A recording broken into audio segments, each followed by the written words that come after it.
नमस्कार, आपण पाहता हिरकणी न्यूज. हिरकणी न्यूज प्रत्येक क्षण ताज्या घडामोडी आणि महत्त्वाच्या प्रत्येक बातमीसाठी नेहमी तत्पर. ISROने जे केलं अख्खं जग पाहत राहिलं.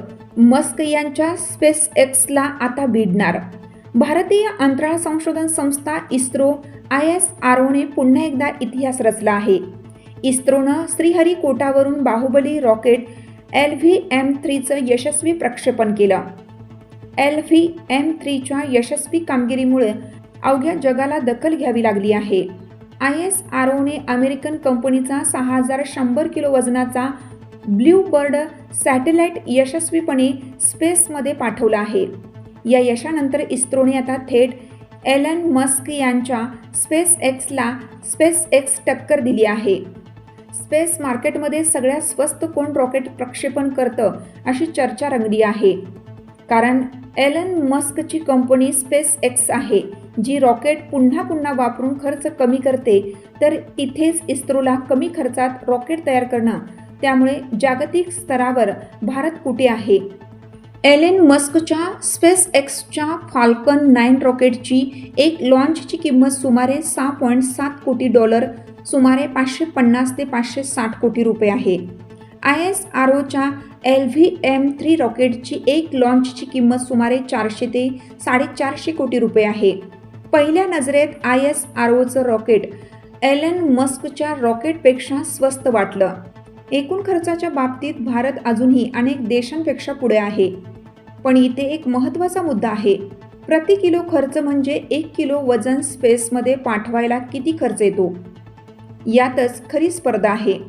ISROचं LVM-3 रॉकेट लो अर्थ ऑर्बिटमध्ये सुमारे 8000 ते 10000 किलो वजन नेऊ शकतं.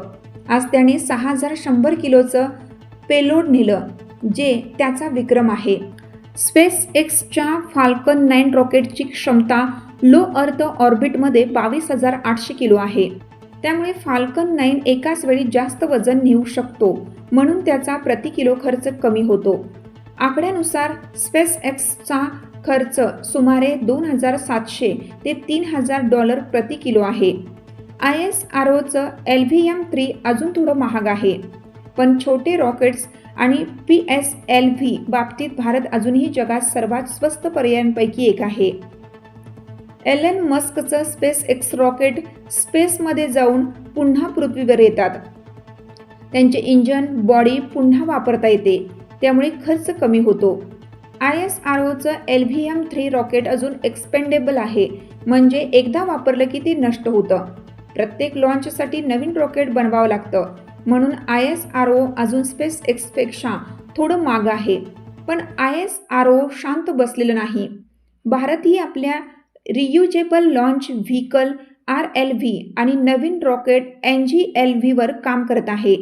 ज्या दिवशी भारताने रॉकेट पुन्हा लँड करायला शिकलं, त्या दिवशी तो किमतीच्या बाबतीत मस्कला मागे टाकेल. मग प्रश्न येतो, मस्क स्वस्त असताना कंपन्या ISROकडे का येतात? आजच्या लॉन्चमध्येही अमेरिकन कंपनीचा सॅटेलाइट होता. याची अनेक कारणे आहेत. आपल्या हिरकणी न्यूज चॅनलला लाईक करा, शेअर करा आणि सबस्क्राईब करायला विसरू नका. आणि रहा अपडेट.